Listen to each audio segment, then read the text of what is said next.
Welcome to Where There's a Will, There's a Play.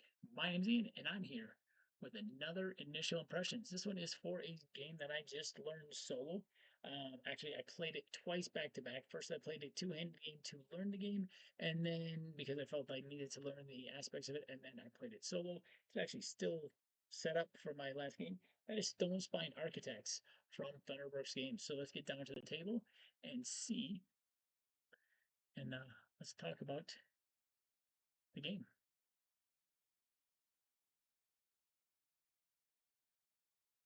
So first, the rule book. And the rule book for this game, oops, let me get it out of the box. Rule book for this game is very clear. I did do an unboxing for this. Um, I did do an unboxing for this, so the rule book is very clear to this. Very nice icons, very easy to follow. Another game that I did learn from the rule book. Really good examples in it. So for multiplayer and for solo, give you some nice pictures to look at. Gives you some icons on the back. Um, it would have been nice to have the turn order in here, but there is they do have a card that I'll show in a little bit for for that. So let me leave that out because I'm going to probably have to reference that. So let's put that back up. Into the rule book. Oh, and a bunch of stuff just fell all over the place because I don't have this over top of it. That's okay. Setup. The setup for Stonespine is fairly easy. I'm actually going to go down to the table and continue here so you can kind of see what's going on. Um, so let's turn this one off. So in Stonespine Architects, the setup is fairly easy. This is set up currently for the solo mode, and it is the end of my solo game that I just played. But basically, each player gets one of these. One of these. You put a gold card here. You put all of your little tokens here. You deal out one of these for each player. Um, well, not for each player, depending on how many their players there are. You put one of these for each. This is the solo side of the board, and I will show you the multiplayer side. So the multiplayer side, you've got some priority. You randomly place the priority up out there. Each person gets you deal two two of these cards per player plus one.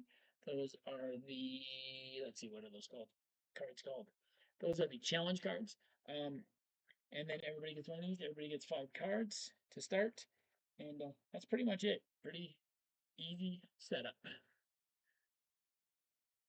go to the components of the game. The components of this game are really nice. You can see a lot of stuff here. We have all these really nice tokens. Good thickness, good quality there. Oh, that doesn't sound right. Bounced together. Find those. Who's them down here?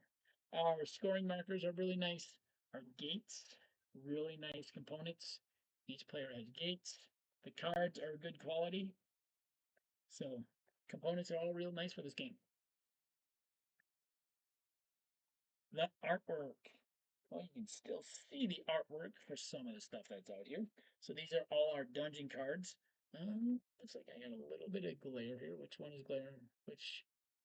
Oh, let's see if we can offset that. Nope. Let's lift this up a little bit here. Oh, I know it's glaring. I still have it.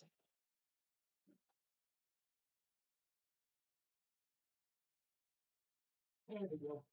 So, I got a small piece on here, but you can see the cards here. Let me get some more of the dungeon cards that aren't dealt out. So you can see some of the artwork here. Just really nice artwork. Really cool pictures of some different traps and some different monsters that are in the dungeons. So you got some good artwork on them. The AI opponent card. I mean, the backs of the cards are really nice as well. Here's your let's see which this is Hort Gully. This is who you're learning from to build a dungeon, and these are your market cards, and then you also have part gully on the back. So you have blueprint cards. You have nice little blueprints here. Which it tells you what you need in your dungeon. And then you've also got the so port gully on them. So really nice artwork. The dungeon cards are just gorgeous. Just really, really detailed depending on what type they are. So I love those cards. Some really good artwork once again. Okay, on to the gameplay. In Stonespine Architects, every round you are going to be placing 4 cards into your dungeon that you are creating. It is played over 4 rounds. So basically, what you do is you start with 5 cards. You place one of them. You, depending on you trade them with your opponent. Um, it's a basically it's a drafting game that you then are it's a pick and pass a drafting game. You're drafting one.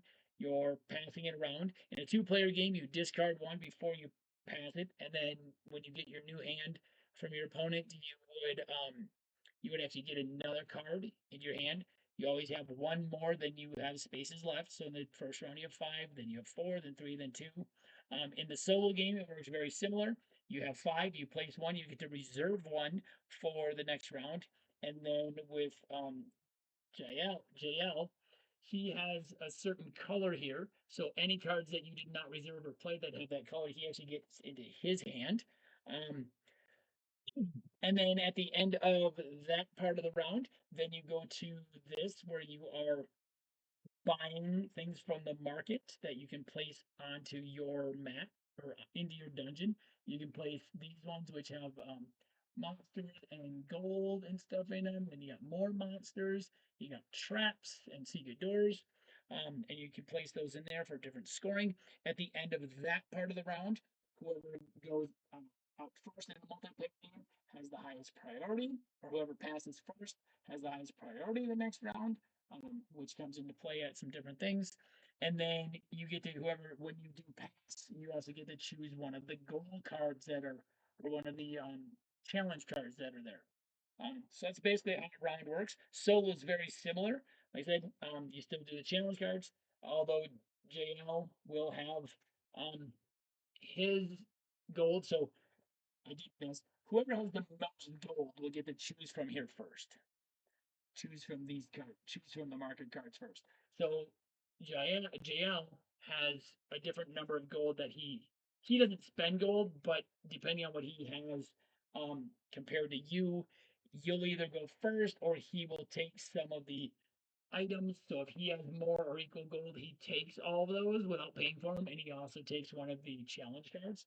So you got to try and get more gold than he does in order to make the turn in order to be able to get stuff before him. Otherwise, he just starts eliminating things. You're also trying to, as you're playing, you're trying to fulfill this blueprint and get these specific things in the right spaces on your um in your dungeon. So that is the gameplay for the quick rundown of the gameplay. On to scoring. So we'll talk about multiplayer scoring, and then I'll tell you how JL scores. So in multiplayer scoring, you have whoever has the priority at the end. You get 9, 6, 3 points based on where you are on priority, and then the gold card scores, and then you will end up with 3 of these challenge cards. You score each of those, and they each have their own scoring. And then you look at the reputation stars. So some of the cards in your dungeon will have reputation stars, and you score those. Then you look at your blueprint. So you'll notice there are 8 things you need to fulfill in your blueprint. Depending on how many of those you get points along the bottom. You have to get at least 4 of them, but if you can get all 8, you can get 20 points. I got 7 and 6 in my. Well, I did not get all 8 in my games. In my two-handed game where I just learned the game. I got 7 in both of them. In my solo game, I only got 6 of them. But that's the scoring in the just in the main part for JL. He scores a little differently. So he has a base reputation. He will end up with 4 of these cards, and he has a base reputation here that he starts with that, and then based on the tokens he takes from the market, you score these. And then he also has a you'll look on here any chamber cards that he got that have reputation. You'll look at, and then let's see. There was one other thing. Let me look it up real quick. What was his other? What was his other scoring? Um, so he scores on the game end. He scores in whatever the card is compared to you, and then um, he had one other scoring, and I cannot remember. Oh, maybe that was it. Maybe that was it. His chamber rep comes from. So his chamber rep comes from these, which is his base, then these, and then if he has any reputation there, and that's his total chamber rep, like you coming up. So that is the scoring. Fairly easy scoring. Easy and straightforward. Moving on to final thoughts. All right, so ooh, that is a bad light for that. That's not much better. So we're just going to keep that on.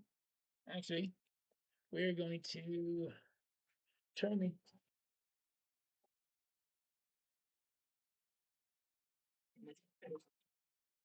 All right. All right. So Stonespine Architects, the latest game in the world of Ulos from Thunderworks Games, comes to us from Jordan Adden. Uh, this one, I was very looking forward to this one this year when it came, and then just kind of sat for a while on my shelf. And I don't know, I don't know why. I did get it out a couple times and never quite completely hit the table. But I tell you, this one's great. It's still. I'm gonna play it a couple more times this weekend. I'll probably play it during the week. I played the solo in less than 30 minutes because it's really not. It's only 4 rounds and it's only a couple of draws of the cards, so it didn't take too long. It took me like 40 minutes to play. It was or 30 minutes to play. It was really quick. I really enjoy this game. I love trying to get your paths. Oh, I did forget one thing on the scoring. I did forget one thing on the scoring. Let me go back down to the table real quick.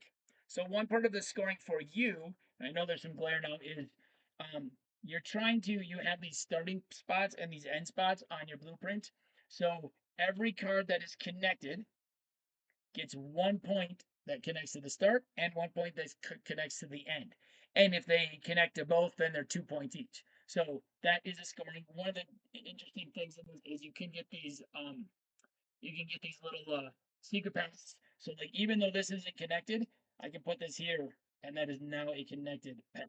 So all right, so back to me. Yeah, I just forgot about that. That was part of the scoring that you have. Is this how well you do your path? So I do like that you're trying to get these different things together. You're trying to get different traps, different monsters, different point values. In the solo mode, you're trying to stay ahead of jails or JL so you can have the first crack at the market because if he has the first crack, he will eliminate two sets of things at once. So you can see like on his card, he will take out two things at once. And you definitely don't want that because you want to be able to get as much as you can. He did end up taking something very late. I thought I had more coins than him, and he had more than me. And he ended up taking all of the top stuff, and I really needed the top things, and he ended up beating me. But I can't wait to get this to the table again tomorrow, and more during the week. It's a great game. It's a really fun uh, game that I really enjoyed playing, and I can see this hitting the table quite a bit more. There's also a variation where you can add in some different JL cards, which I'm not ready for, that's for sure. To make it a little bit more difficult. Um, I'd love to get this to the table multiplayer. I don't think it's one. I don't know. It it